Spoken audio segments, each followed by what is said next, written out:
Muy buenas noches, bienvenidos a un resumen de noticias de El Reportero Honduras a esta hora de la noche. Esto es Info Noticias Estelar. Hoy vamos a dedicar importante espacio a lo relacionado con las actividades desarrolladas por la Policía Nacional este día. Segundo día de intervención en los centros penales de Honduras. Hoy, igualmente que ayer, nuevamente las autoridades policiales han ingresado a los centros penales y, como siempre, encontraron un fuerte arsenal de armas, como que van para la guerra estos muchachos. Un fuerte contingente llegó hoy a los centros penales en San Pedro Sula. Primeramente fue mucha actividad la que se desarrolló hoy. La encabezó toda la actividad el titular de la Secretaría de Seguridad, Gustavo Sánchez. Un fuerte contingente de militares irrumpió la madrugada del martes en la cárcel conocida como La Tolva en Moroselí, en el departamento de El Paraíso. Hasta allá llegaron las autoridades para intervenir ese centro penal. Esas son las imágenes que ustedes miran. Esto en el oriente de Honduras, para continuar con un fuerte operativo de desarme de las pandillas que alberga esa prisión, al estilo de los operativos realizados por las fuerzas del orden de El Salvador. Desde la víspera, de los soldados hondureños buscan pacificar las prisiones donde impera la violencia y el autogobierno. La operación de aseguramiento y extracción del módulo de la MS-13, la pandilla Mara Salvatrucha, en el centro penitenciario de Moroselí, La Tolva, está en marcha. No más cárceles como escuelas del crimen, escribió en un Twitter el ministro de Defensa José Manuel Zelaya Rosales.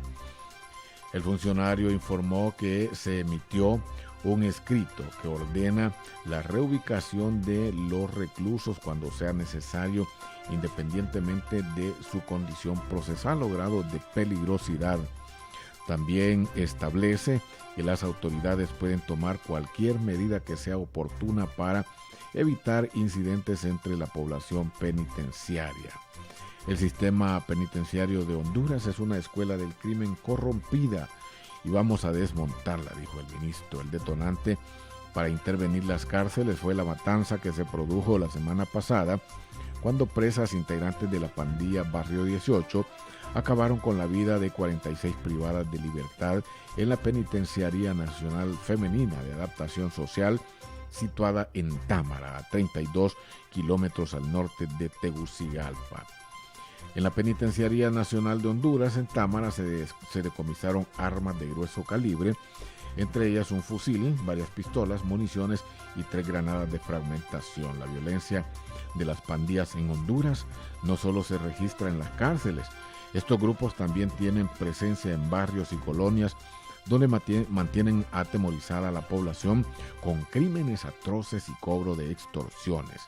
El más reciente hecho criminal de envergadura se produjo el sábado por la noche en Choloma, en el departamento norteño de Cortés, donde hombres armados y encapuchados mataron a balazos a 13 personas en un billar, lo que obligó a la presidenta Castro a ordenar un toque de queda y fuertes operativos de seguridad en ese municipio de San Pedro Sula. Esto es lo que ha sucedido en San Pedro Sula con este tema de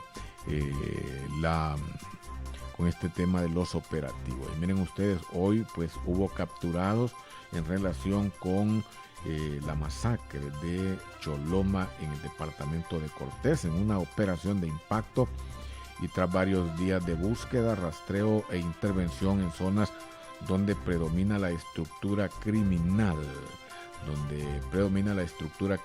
Pandilla 18, la Policía Nacional, a través de la Dirección Policial Antimaras y Pandillas, la DIPAMCO, logró dar con el paradero de 2 integrantes de ese grupo criminal organizado que estaría involucrado en el reciente homicidio múltiple ocurrido en la colonia Victoria, sector López Arellano del municipio de Choloma, Cortés.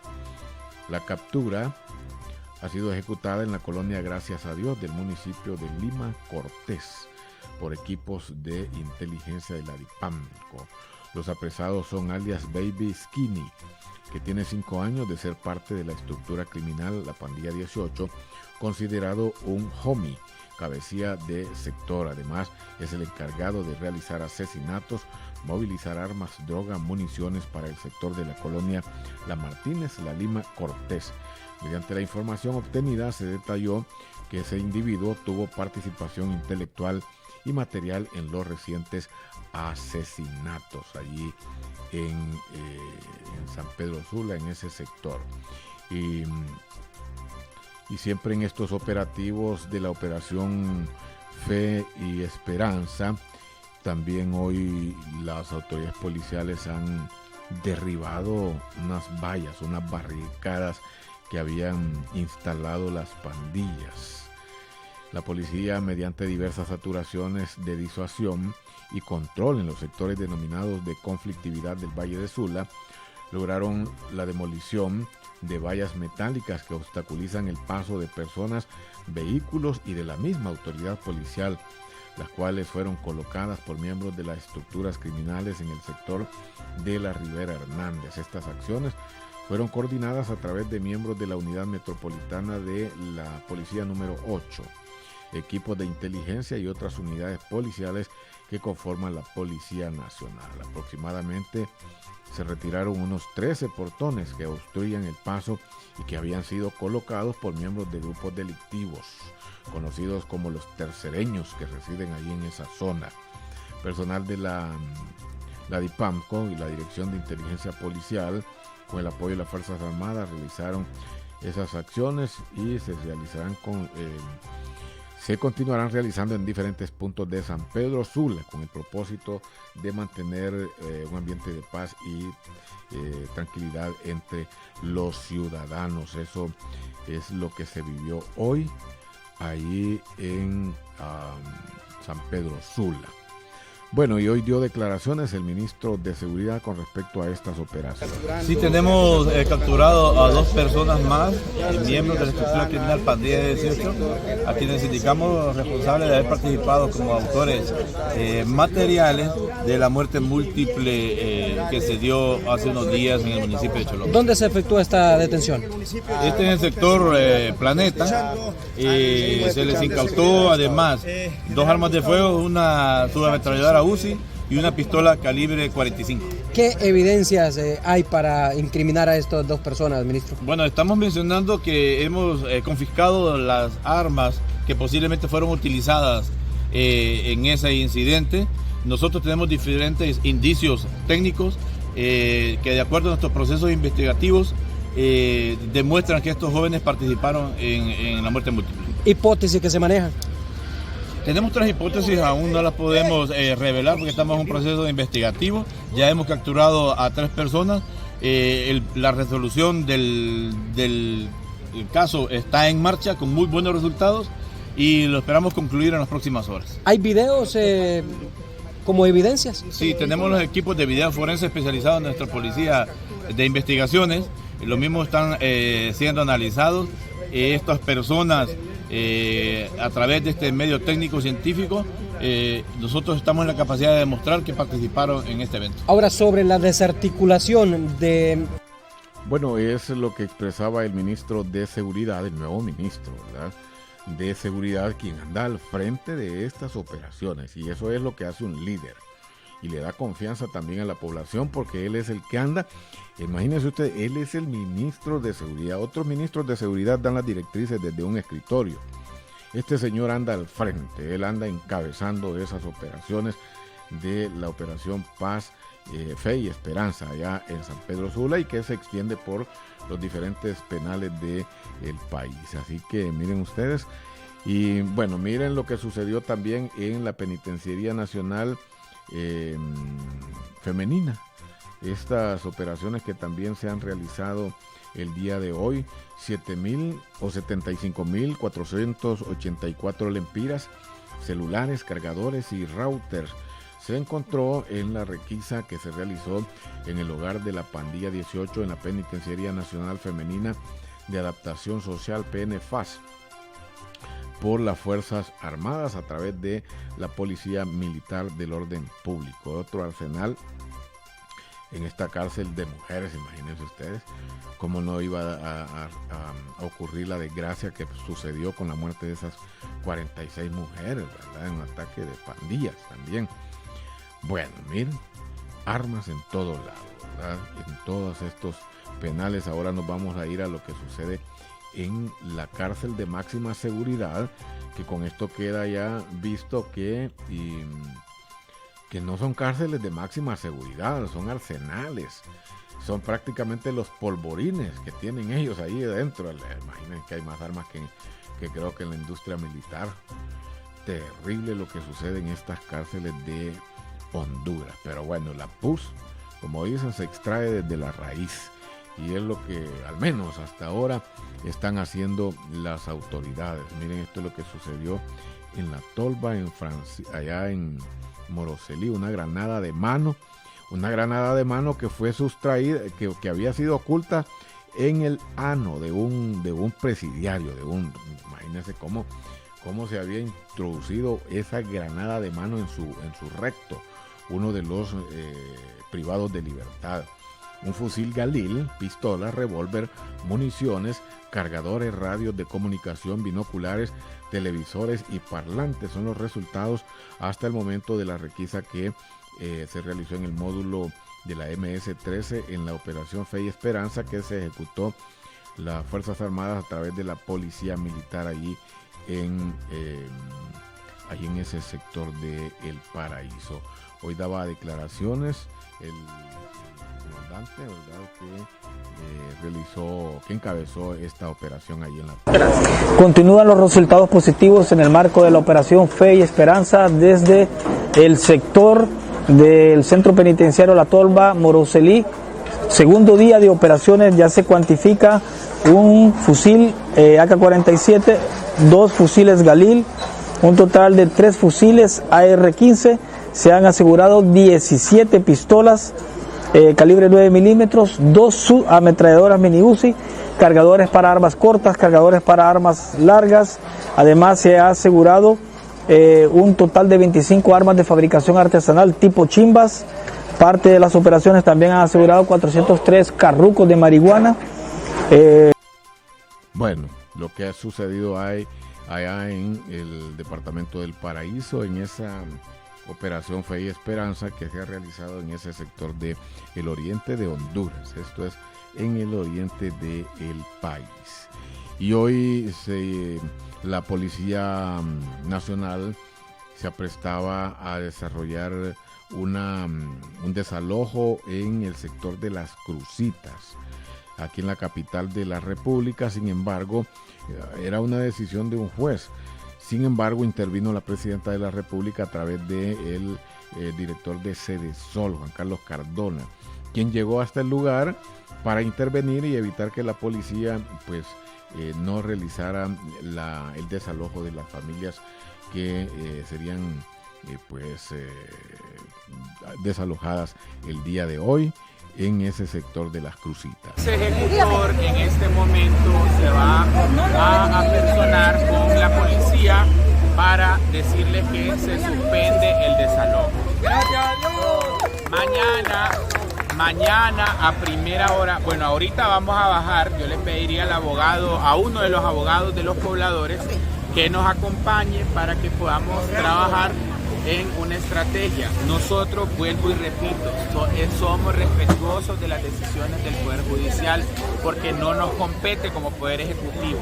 Entonces, las familias van a poder dormir hoy tranquilas en sus casas y le pido a los abogados que se pongan las pilas. Ustedes tienen representantes, esto es un asunto civil, bueno, debe pasar a lo civil, porque en este momento está en materia de lo penal, ¿no? Entonces hay que hacer una serie de estrategias para dirimir este asunto. Yo creo que es importante que busquemos siempre resolver los conflictos por la vía pacífica y que estas cosas no sucedan. Aquí se trajo una orden de desalojo para la Estanzuela y se está desalojando a Las Crucitas. Desde ahí hay un problema y yo creo que debemos coordinarnos como Estado. Somos sector público y no podemos contradecirnos unos a otros, siempre respetando el imperio de la ley. Bueno, declaraciones de Juan Carlos Cardona, el director de Cedesol, al momento de llegar al lugar allí donde estas familias estaban a punto de ser sacadas de sus viviendas, aunque muchos de ellos mostraron sus escrituras de dominio pleno. Imagínense ustedes cómo se dan las cosas, ¿verdad? Porque esas familias mostraron sus escrituras allí, ¿verdad? Bueno, qué tan reales sean es otra cosa, ¿verdad? Pero cuando es escritura real, ¿verdad? Ya tienen su propiedad, pero bueno, solamente ellos sabrán cómo son estas cosas. Y hoy hubo un debate también respecto a la unidad de política limpia. El expresidente de la República, Manuel Zelaya Rosales, se refirió al tema de la protección de datos personales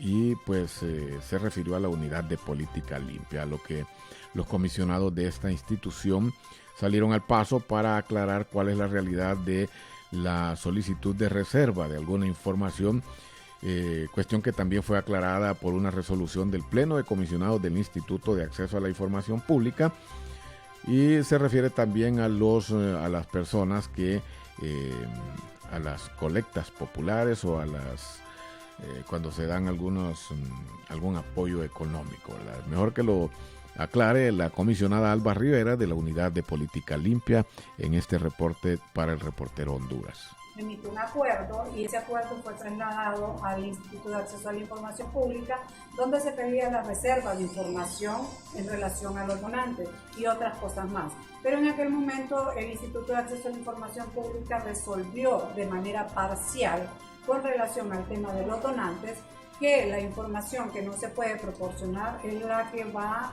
atribuida a, por ejemplo, domicilio del donante, nombre de los donantes, números telefónicos y los datos del domicilio. O sea, aquí lo que se procura es resguardar la información personal, pero no así, y debo de aclararlo y aclararlo a que quede de esa forma.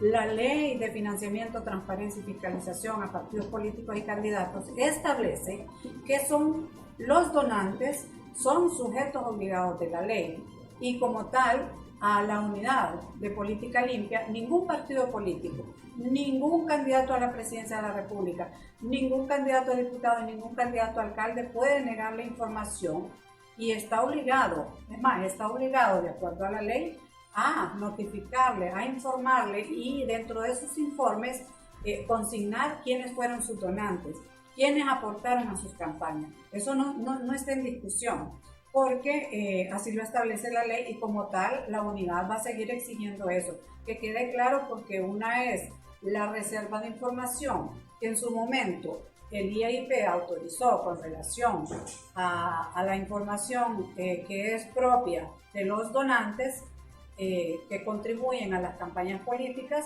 y otros.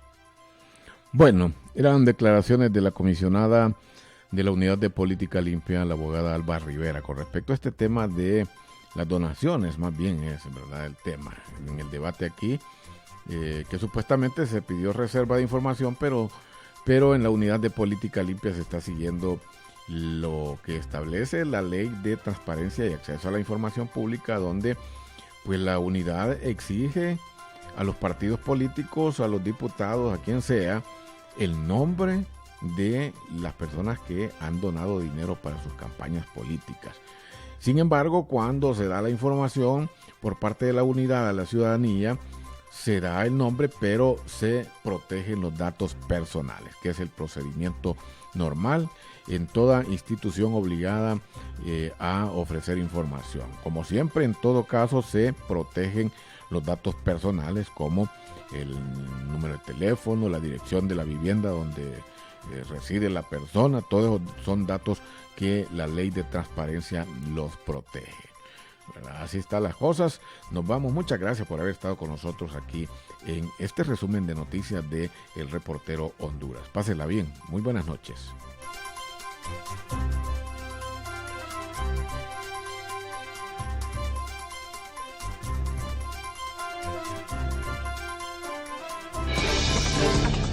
Esto fue Sinfonoticias, el espacio estelar del reportero HN Radio. Les esperamos mañana, siempre por esta estación virtual www.elreporterohnradio.com. Todas las noticias transmitidas en Sinfonoticias las encuentra detalladas en el diario digital El Reportero Honduras.